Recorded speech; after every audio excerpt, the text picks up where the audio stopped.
की गई, जिस तरीके से मारपीट किया गया, इसके पहले आदिवासी एमएलए को डंडे से पीटे गए।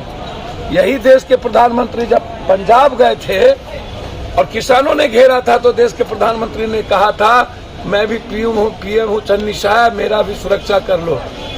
नरेंद्र मोदी जी, आजाद हिंदुस्तान के बाद एक पीएम और होम मिनिस्टर 1 महीने से गुजरात में है और उसके बाद आप 27 साल गुजरात में रहे। गुजरात मॉडल पर आप 8 साल पीएम पे रहे और आज भी दुनिया का सबसे बड़ा विचारक और क्रांतिकारी मूलवासी आदिवासी बिरसा मुंडा जो जस्टिस के लिए ढूंढता, आप उसी पर हमलेवार हैं। क्या जवाब देंगे? आजाद हिंदुस्तान के बाद पहली बार ठीक पीएम के 4 किलोमीटर घर है जहां, वहां पर एम्स का साइबर हैक हो गया है 20 दिनों से।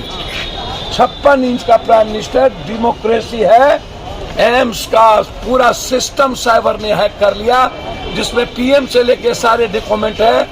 हमारा 56 इंच सीना कहाँ चला गया? अब सफदरजंग का साइबर हैक हो रहा है। यदि बैंक का साइबर हैक हो गया होता तब क्या होता? हमारी चिंता गुजरात सीबीआई ईडी से पूरा कि गुजरात सूरत के व्यापारी पर हमला, क्या ये डेमोक्रेसी है? जेल में कौन लोग हैं? क्या ये डेमोक्रेसी है? जेल क्या कमजोर और गरीबों के लिए बनी? आजाद हिंदुस्तान के बाद 90 करोड़ लोगों को 10 किलो अनाज पर हम जिंदा रखे हुए हैं। क्या ये डेमोक्रेसी और संविधान है? के दियारा में 7 आदमी को टुकड़ी टुकड़ी काट के फेंक दिया गया। पहली बार हमने सुना आजाद हिंदुस्तान के बाद। इसके पहले यही मोहन ठाकुर क्रिमिनल एक एमएलसी के सहारे 3 साल पहले भैंस और दलितों की हत्या किया था। हमने चैलेंज किया था और 3 दिनों से जाति पूछ करके 10,000 भैंस आता है बाहर से, 1,000 रुपया मांगा जाता है। दूध बेचने वाले को कहता है टैक्स दो, नहीं दिया तो 8 हत्या अभी तक। इसके पहले उसने रोहित को, राहुल यादव को मारा, पिंटू यादव को मारा और जाति पूछ के मारा। आज 3 महीने से यह कहकर के ये गुआरनी कौन है इसके घर में, और 3 बच्ची के साथ जाकर के डंके के चोट पर घर में जाकर के जाति कह करके सोया। कोई बोलने वाला तक नहीं। पूछा तुम जादव हो, मार दिया। फिर पूछा तुम जादव हो, मार दिया। फिर पूछा तुम बनिया हो, मार दिया। फिर पूछा तुम दलित हो, मार दिया।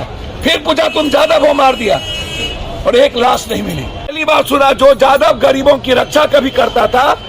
20 गांव के एक कोई जादव नहीं बचा जिसके घर में वो ना ढुका हो। पूरा का पूरा दियारा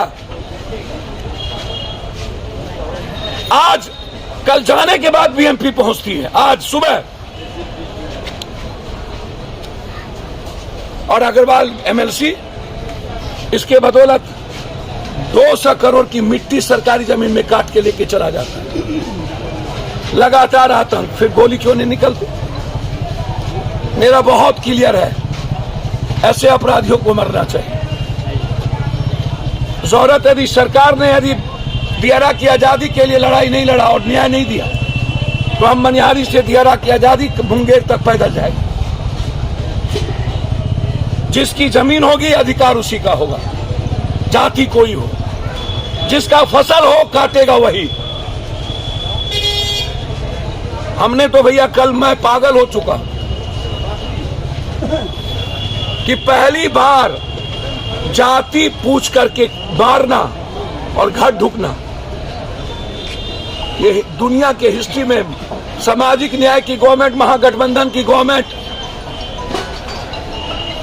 गरीब दलितों की A to Z की गवर्नमेंट बोलने वाले हम लोग, जब हम जो सबकी सुरक्षा करता है उसकी सुरक्षा नहीं कर पाइएगा नीतीश जी, मैंने कल कहा, तो फिर बचेगा कौन? यदि मोहन ठाकुर पर सरकार कार्रवाई नहीं होगा, या तो मरेंगे या तो मारेंगे, 2 ही बात हो। चैलेंज है मेरे लिए कि मैं आज आपको बता दिया, हम कानून हाथ में नहीं लेंगे लेकिन छोड़ेंगे भी नहीं। और जो गवर्नमेंट उसको मारेगी उसको 2 लाख इनाम देंगे। जब बाघ की हत्या हो सकती है, पागल हाथी की हत्या हो सकती है, तो फिर पागल आदमी की क्यों नहीं? जो आदमी इंसानियत के लिए खतरा हो उसको क्यों नहीं? किसी जाति को आप सूचक करके गाली कैसे दे सकते हैं? किसी जाति, कोई जाति, और जाति का करके आप किसी के घर कैसे ढुक सकते हैं? 7 लाश नहीं मिली अभी तक, आज तक